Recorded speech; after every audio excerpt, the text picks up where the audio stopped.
आजाद सिपाही ने अपना नया ऐप लॉन्च किया है। आप उसे प्ले स्टोर पर जाकर आजाद सिपाही टाइप कर उसे इंस्टॉल कर सकते हैं। इंदिरा की परछाई प्रियंका की एंट्री से देश की राजनीति में नया मोड़। आम चुनाव से पहले कांग्रेस ने खेला बड़ा दांव। नीतीश के दाहिने हाथ प्रशांत किशोर ने किया स्वागत। भाजपा ने कसा तंज पारिवारिक गठबंधन की तरफ कांग्रेस। आजाद सिपाही के खबर विशेष में आपका स्वागत है। मैं हूं राकेश सिंह। खबर विशेष में आज हम बात करेंगे प्रियंका गांधी की सक्रिय राजनीति में एंट्री के मायने की। पूर्व प्रधानमंत्री इंदिरा गांधी की परछाई के रूप में जानी जाने वाली प्रियंका गांधी की सक्रिय राजनीति में एंट्री हो गई है। कांग्रेस अध्यक्ष राहुल गांधी ने अपनी बहन प्रियंका गांधी को पार्टी का राष्ट्रीय महासचिव तो बनाया ही, साथ में उन्हें पूर्वी उत्तर प्रदेश की जिम्मेवारी भी सौंप दी है। आम चुनाव से ठीक पहले प्रियंका की एंट्री को कांग्रेस के बड़े दांव के रूप में देखा जा रहा है।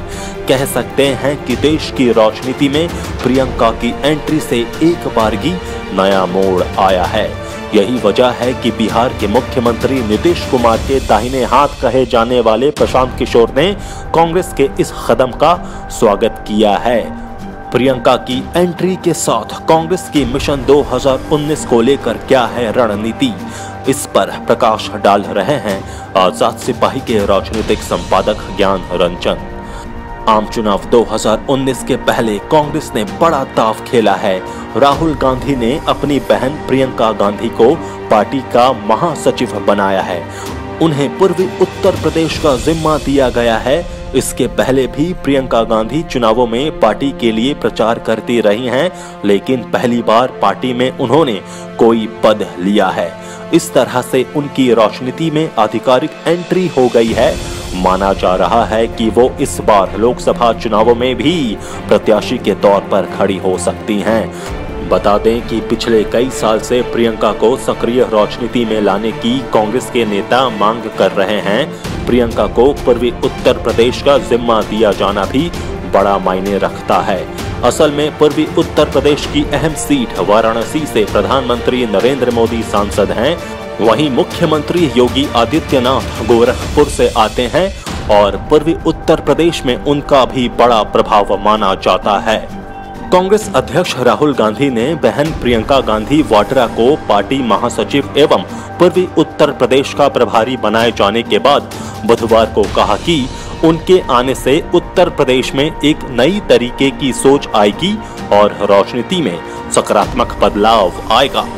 राहुल गांधी ने कहा कि हम कहीं भी बैकफुट पर नहीं खेलेंगे। हम राजनीति जनता के लिए, विकास के लिए करते हैं। उन्होंने कहा कि वो बसपा सुप्रीमो मायावती और सपा मुखिया अखिलेश यादव का पूरा आदर करते हैं। कांग्रेस और सपा बसपा की विचारधारा में काफी समानताएं हैं। हमारी लड़ाई भाजपा के खिलाफ है।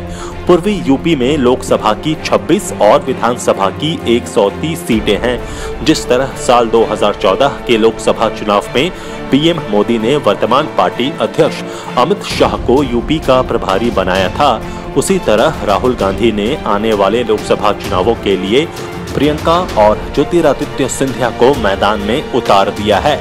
प्रभारी बनाए जाने के बाद प्रियंका सीधे पूर्वी यूपी में प्रचार प्रसार की कमान संभालेंगी, जबकि 2014 में कांग्रेस ने यहां पिंडरा विधायक अजय राय को प्रचार का जिम्मा दिया था। 2014 के लोकसभा चुनाव में भाजपा की तरफ से नरेंद्र मोदी प्रधानमंत्री पद के उम्मीदवार थे। तब उन्होंने एक रैली में कहा था कि कांग्रेस अब बूढ़ी हो चली है। इसके जवाब में प्रियंका ने एक रैली में जनता से पूछा था, क्या मैं आपको बूढ़ी दिखाई देती हूँ? इस पर जनता ने जमकर तालियां बजाई और प्रियंका मुस्कुराती रही थीं। गांधी परिवार का गढ़ माने जाने वाले अमेठी और रायबरेली, ये दोनों क्षेत्र प्रियंका गांधी के अंडर में आएंगे। ऐसे में अटकलें हैं कि प्रियंका अपनी मां सोनिया गांधी की सीट रायबरेली से चुनाव में उतर सकती हैं। यदि ऐसा होता है तो क्षेत्र में 2 सीटों पर गांधी परिवार के चुनाव लड़ने से आसपास की सीटों पर भी असर पड़ सकता है। इनमें प्रतापगढ़ और प्रियंका के चचेरे भाई वरुण गांधी की सुल्तानपुर सीट शामिल है। बता दें कि वरुण फिलहाल भाजपा में भले हाशिए पर हैं, पर उनके और राहुल गांधी के बीच एक भाई के तौर पर अच्छी बॉन्डिंग है। यूपी में समाजवादी पार्टी और बहुजन समाज पार्टी ने हाल ही में गठबंधन किया है। उनके साथ राष्ट्रीय लोक दल भी शामिल हो गया है। ऐसे में चुनाव में मुख्य रूप से मुकाबला महागठबंधन और बीजेपी के नेतृत्व वाले गठबंधन एनडीए में होगा। हालांकि यूपी में एक रोचक मुकाबला ये भी होगा कि सपा बसपा की ओर से बुआ भतीजा यानी मायावती और अखिलेश यादव की जोड़ी होगी, वहीं दूसरी तरफ कांग्रेस की ओर से भाई बहन यानी राहुल गांधी और प्रियंका गांधी की जोड़ी पार्टी के लिए प्रचार करेगी। पार्टी का भी मानना है कि प्रियंका एक अच्छी वक्ता हैं और जब वे महिलाओं और युवाओं से बात करती हैं तो ऐसे वोटर उनसे जुड़ाव महसूस करते हैं। ऐसे में कांग्रेस को लगता है कि शहरी इलाके में उसे इस बात का फायदा मिल सकता है। साल 2014 के लोकसभा चुनाव से लेकर अब तक हुए विधानसभा चुनाव में पीएम नरेंद्र मोदी को मिले मीडिया कवरेज ने नतीजों पर काफी असर डाला है। ऐसे में प्रियंका के सामने ये भी चुनौती होगी कि वो किस तरह से कांग्रेस पार्टी को मीडिया कवरेज में बनाए रखती हैं। प्रियंका गांधी के सक्रिय राजनीति में आने से पहले बीजेपी से लेकर तमाम विरोधी दल रॉबर्ट वाड्रा के मामले को लेकर राहुल गांधी पर निशाना साधते आए हैं, पर अब माना जा रहा है कि वाड्रा पर दिया गया बयान सीधा प्रियंका गांधी पर हमला माना जाएगा। ऐसे में विरोधी दलों को नुकसान हो सकता है, क्योंकि प्रियंका भले राजनीति में नहीं रही हों, लेकिन जनता के बीच उनकी एक अलग छवि है। ऐसे में बीजेपी और अन्य विरोधी दल हर कदम फूंक कर रखेंगे। वहीं अब सबसे ज्यादा लोकसभा सीट वाला राज्य यूपी का रण त्रिकोणीय मुकाबले की तरह होगा, जिसमें तीनों तरफ से तीन योद्धा मैदान में होंगे। मसलन बीजेपी से पीएम नरेंद्र मोदी, अमित शाह और सीएम योगी आदित्यनाथ, दूसरी तरफ मायावती, अखिलेश यादव और अजित सिंह, वहीं तीसरी तरफ राहुल गांधी, प्रियंका गांधी और ज्योतिरादित्य सिंधिया। कांग्रेस पार्टी में प्रियंका गांधी को पहली बार कोई पद दिया गया है। पिछले कई वर्षों से प्रियंका को सक्रिय राजनीति में लाने की कांग्रेस के नेता मांग कर रहे हैं। कुछ मीडिया रिपोर्ट में कहा जा रहा है कि प्रियंका रायबरेली सीट से लोकसभा चुनाव में उतारी जा सकती हैं। अभी यहां से उनकी मां और यूपीए अध्यक्ष सोनिया गांधी 4 बार से सांसद हैं।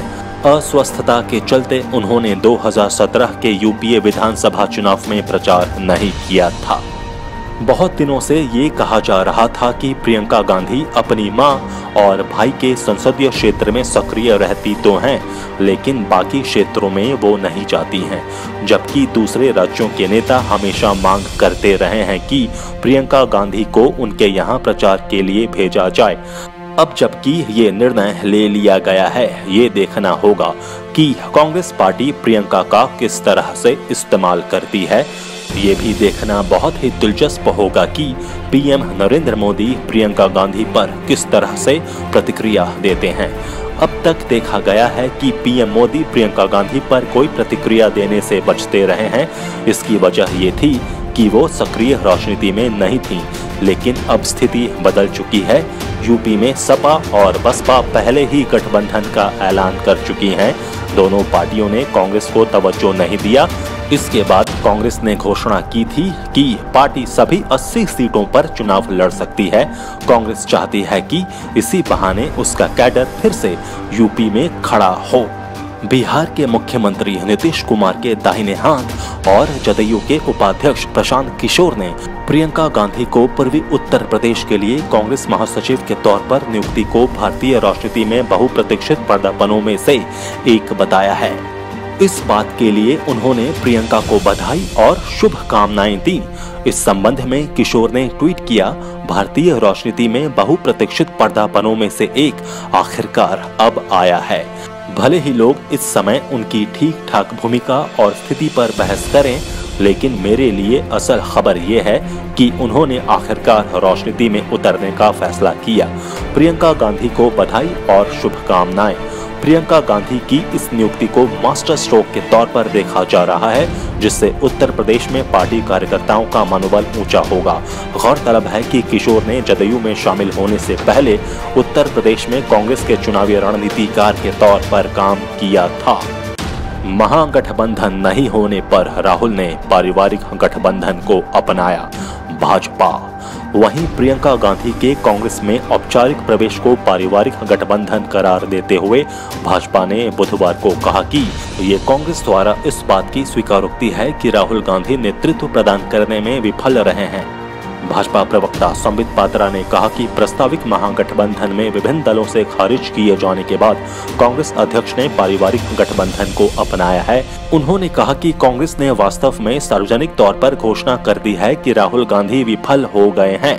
ये महागठबंधन के दलों द्वारा खारिज किए जाने के कारण हुआ है और ऐसे में उन्होंने पारिवारिक गठबंधन को चुना। भाजपा यूपी प्रभारी जेपी नड्डा ने कहा कि प्रियंका गांधी आधिकारिक तौर पर कांग्रेस की महासचिव बन तो गई हैं, लेकिन सभी जानते हैं कि ये घरेलू कंपनी कैसे काम करती है। कांग्रेस की ओर से ये पहली आधिकारिक घोषणा भी है कि राहुल गांधी असफल रहे हैं। उन्हें बताना चाहिए कि परिवारवादी सोच के बारे में उनके क्या विचार हैं। इस संबंध में केंद्रीय मंत्री रविशंकर प्रसाद ने कहा कि प्रियंका को बहुत बहुत शुभकामनाएं। वैसे भी कांग्रेस पार्टी परिवार के लिए ही फिक्रमंद रहती है, तो इस तरह की नियुक्ति कोई असामान्य बात नहीं है, लेकिन चिंता का विषय जरूर है। उन्हें केवल पूर्वी यूपी की सीमित भूमिका क्यों दी गई है। आजाद सिपाही के खबर विशेष में अभी इतना ही। खबरों की और भी अधिक जानकारी के लिए आप पढ़ते रहिए अपना लोकप्रिय दैनिक अखबार आजाद सिपाही, और आप हमारे इस YouTube चैनल को जरूर सब्सक्राइब करें। जुड़े रहिए आजाद सिपाही के साथ। धन्यवाद।